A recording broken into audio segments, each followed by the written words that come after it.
হেই everyone, তোমাদের সাথে share করতে চলে এসেছি নীর রিসোর্টে। আমরা গিয়েছিলাম একটা বিয়ের প্রোগ্রাম অ্যাটেন্ড করতে, আর সেখানে যে আমরা কিভাবে পুরোটা দিন এনজয় করেছি তাই থাকছে আজকের ব্লগে। আর অনেক সুন্দর সুন্দর মোমেন্টস রয়েছে এই ভিডিওতে, তো অবশ্যই দেখবে। আর আমাদের সাথে ঘটে গিয়েছিলো আকস্মিকভাবে একটা ঘটনা নুসাইফের সাথে, তো সেই ফুল ভিডিওটা দেখলেই বুঝতে পারবে। তো কথা না বাড়িয়ে চলো ভিডিওটা স্টার্ট করে দিই কী হয়ে গেছিলো আমাদের সাথে সেই রিসর্টে। হাই এভরিওয়ান, আসসালামু আলাইকুম। আশা করি তোমরা সবাই ভালো আছো। আলহামদুলিল্লাহ আমিও বড় মতো ভালো আছি। তো চলে আসলাম তোমাদের সাথে সুন্দর আরও একটা ভিডিও শেয়ার করার জন্য। তো বিয়ের প্রোগ্রামে পড়ার জন্য আমাদের সবার আউটফিট বের করে নিয়েছে, অলরেডি দেখিয়ে ফেলেছো। কে কি পরেছি? আমি একটা সাদা কালার শাড়ি বের করে নিয়েছি, এটা আজকে আমার আউটফিট। আর মাশাল্লাহ মাশাল্লাহ বলতে কেউ বলবে না, খুব সুন্দর হয়েছে। আমার মানে শাড়িটার সাথে একদম সব কিছু পারফেক্ট হবে এটা আজকে আমিও ভাবিনি। তো যাই হোক, সুন্দর করে রেডি হয়ে আমরা চলে আসলাম রিসোর্টে। এটা ছিল পূর্বাচলে, গাজীপুর পূর্বাচলে অবস্থিত নীর রিসোর্ট। গুগলে সার্চ দিলে পেয়ে যাবে। তো যখনই আমি আর কি রিসোর্টের ভিতরে ঢুকলাম, তো প্রথমে চোখে পড়লো আর কি কটেজটা, যেটা আর কি মানে নীর রিসোর্টের সবথেকে মূল আকর্ষণ এই হোটেল। তো এইটাতেই আর কি মূলত রেস্টুরেন্ট, তারপর বিয়ের প্রোগ্রাম পুরোপুরি সব কিছু এটার ভিতরে অ্যারেঞ্জমেন্ট। আর বাহিরটা এত সুন্দর। তো এর পাশেই ছিল আর কি পার্কের মতো আর কি, বড়দের জন্য আর কি একটা বড় পার্কের মতো আর কি, একটা গ্রাউন্ড মানে ফ্লোর, যেটা আর কি মাঠের মতো। এর পাশেই ছিল আর কি ক্যাফে, কফি কর্নার আর কি। এরপরে ছোটদের বাচ্চাদের খেলার জন্য ছিল একপাশে কর্নারে আরেকটা মাঠ। আমরা এখানে সবাই বসে আছিলাম, ওয়েট করতেছিলাম। বরযাত্রীর গাড়ি এখনও আসেনি, মানে যেটা জামাইয়ের গাড়ি সেটা আর কি আসেনি। তো আমরা সবার আগে চলে এসেছি। এরপরে তোমাদের সাথে শেয়ার করতেছি সেই মানে এটা হলো রিসোর্টের পাশেই আর কি এটার সুইমিং পুল। এখানে দুইটা সুইমিং পুল, একটা বাচ্চাদের জন্য আর একটা হলো বড়দের জন্য। তো এখানে আমরা বসেছিলাম, আর প্রচণ্ড রোদ ছিল সেদিন, তাই আর কি একটু ঠান্ডা পরিবেশে বসার চেষ্টা করতেছিলাম। তো এখানে একটু ঠান্ডা ছিল তাই আর কি। এরপরে চলে গেলাম আমরা, মানে জামাইয়ের গাড়ি চলে এসেছে। এরপরে আর কি সবাই একসাথে হয়ে দেন খাওয়া দাওয়া শুরু করলাম। তো এখানে খাওয়া দাওয়ার জন্য ছোট্ট একটা প্লেস ছিল, এখানে আর কি বুফে স্টাইলে খাওয়া দাওয়ার আর কি সিস্টেম। যাই হোক, আমরা যেহেতু মানে এটার বিয়ের প্রোগ্রামের অ্যারেঞ্জমেন্ট, তাই এইখানে আর কি সব এইভাবেই করা হয়েছে।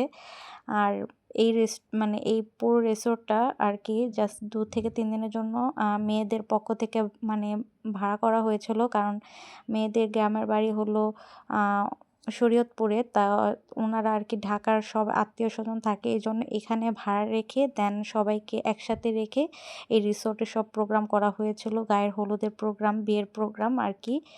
এই কারণে তো আমরা খাওয়া দাওয়া শুরু করলাম। আর এখানে নুসাইফও নিজের হাতেই খাওয়া দাওয়া করতেছিল। তো সবাই আমরা এখানে এসে একসাথে হয়ে দেন খাওয়া দাওয়া স্টার্ট করেছে।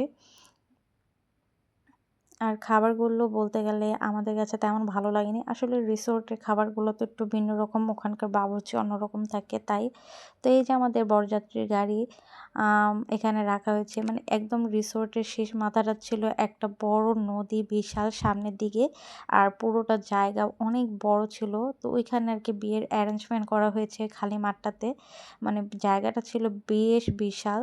তো এদিকে আমরা সব বাচ্চারা আর কি চলে এসেছিলো এখানে সুইমিং করার জন্য। তো এই যে বললাম না, আমাদের সাথে একটা ঘটনা ঘটে গেছিলো। নুসাইফ তো কিছুক্ষণ মানে হঠাৎ করে পানির ব্যালেন্স রাখতে পারেনি। এটা ছোট বাচ্চাদের জন্য, মানে অল্পই পানি ছিল, বাট নুসাইফ তো কখনো এত পানিতে নামেনি। তো হঠাৎ করেই আর কি পা পিছলিয়ে ও একদম ডুবে যাওয়ার মতো অবস্থা হয়ে গিয়েছিলো। মানে কিছু ও যদি না উঠতে পারতো বা ওর বাবা যদি না ধরতো, তাহলে সবাইকে এটাতে যা করতে হতো আর কি। আমাদের খুব ভয় পেয়ে গেছিলাম আমরা সবাই নুসাইফের এরকম একটা সিচুয়েশনে। যাই হোক, নুসাইফকে দেখা দেখি সব বাচ্চারাই নেমে গিয়েছিল সুইম করার জন্য। আর ওদের জন্য আমরা এক্সট্রা করে কাপড় নিয়ে গিয়েছিলাম, কারণ ওই জায়গায় যেহেতু খোলা মাঠ, বাচ্চারা খেলাধুলা করবে, ড্রেস নষ্ট করে ফেলবে, তাই আর কি। তো সেইটাই করা হয়েছিল আর কি। ড্রেস তো নষ্ট করেছে, দেন গোসল করে মানে সুইমিং পুলের বাচ্চারা খুব এনজয় করেছে আসলে এই দিনটা। মানে আমরা সবাই এনজয় করেছি, কারণ এত সুন্দর একটা পরিবেশ কে না এনজয় করতে চাইবে আর কি বলো। মানে একদম মানে জায়গাটা পুরো মানে পুরোটাই ছিল ফাঁকা, মানে আমরা মনে হচ্ছিল না অনেক মানুষ এখানে। জাস্ট এই কারণে আরও ভালো লাগতেছিল। আসলে একটা জায়গা হলে, এরকম পরিবেশ হলে বাচ্চারাও এনজয় করে, বড়রাও এনজয় করতে পারে বেশ ভালোভাবে। তো এখানে বাচ্চাদের এনজয় দেখে আপনারা পুরোপুরি বুঝতে পেরেছেন যে বাচ্চারা কতটা এনজয় পেয়েছে।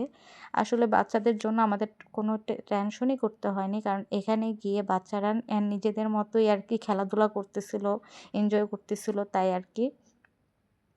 আর দেখো ভাই বোনরা কি সুন্দর করে আর কি এনজয় করলো। এরপর সবার শেষে কিন্তু আদিবাও নেমেছিল মানে গোসল করার জন্য, মানে আমার ছোট ননদ। তো ওর ভিডিও আর কি নেওয়া হয়নি, কিন্তু আমি চেষ্টা করব ওর ভিডিওটাও তোমাদের সাথে একটু হলেও শেয়ার করার। সবার শেষে মানে সবার গোসল করা শেষ, দেন সবার শেষে ও নেমেছিল। তো এই যে বাচ্চাদের সবার সুইম করা শেষ, এরপর রেডি টেডি করে ড্রেস চেঞ্জ করে দিলাম। ওই যে আদিবাও কিন্তু ওখানেই করতেছিল, সুইম করতেছিল। তো এরপরে আমরা এই সন্ধ্যার টাইমে আগ দিয়ে আর কি বিয়ের প্রোগ্রামটা শেষ করা হচ্ছিলো, মানে বিয়েটা শেষ করা হচ্ছিলো। তো এখানে চলে আসলাম সবাই মানে জয়েন হতে, তাদের বিয়ের সাক্ষী হয়ে থাকতে, এই জন্য আর কি। তো এই মোমেন্টটা কিন্তু সব মেয়েদের জন্য, ছেলেদের জন্য খুব বিশেষ একটা মানে মুহূর্ত বলতে গেলে। তো আমার তো খুব ভালো লাগতেছিলো। আর সব থেকে ভালো লাগতেছিলো নুসাইফের একটা বিষয় দেখে, সেটাও তোমাদের সাথে শেয়ার করব। মানে নুসাইফকে এত কেয়ার করে ওর ভাই বোনগুলো, মানে মাশাল্লাহ মাশাল্লাহ বলতে কেউ বলবে না। এই যে এখানে দেখো ওর বড় বড় দুটা বোন ওকে শেখাচ্ছিল কীভাবে মোনাজাত করতে হবে, মোনাজাত করে দেন আমিন বলতে হবে, মানে সব কিছুই খুব সুন্দরভাবে করতেছিল, ওর বোন দুটা শিখিয়ে দিচ্ছিল। মানে এই বিষয়গুলো না আসলে খুব ভালো লাগে। আর এদিকে যে বিয়ে পড়ানো শেষ, দেন জামাই সবাইকে সালাম দিচ্ছিল। আর নুসাইফও এদিকে খুশি হয়ে গেছে, মানে এরকম একটা বিয়ের প্রোগ্রাম নুসাইফ এই প্রথম আর কি বসলো, দেখলো, আর খুব ভালো লাগলো। তো এখানে আমরা মানে একদম সন্ধ্যার পরে আর কি আমরা সবাই রিসোর্ট থেকে বের হয়ে গেলাম। তো আজকের ভিডিওটা কেমন লেগেছে অবশ্যই জানাতে ভুলবেন না। আর বেশি বেশি এরকম ভিডিও দেখতে চাইলে আমার পেজটা ফলো করে দিবে। আজকের মতো এখানে বিদায় নিচ্ছি। আল্লাহ হাফেজ।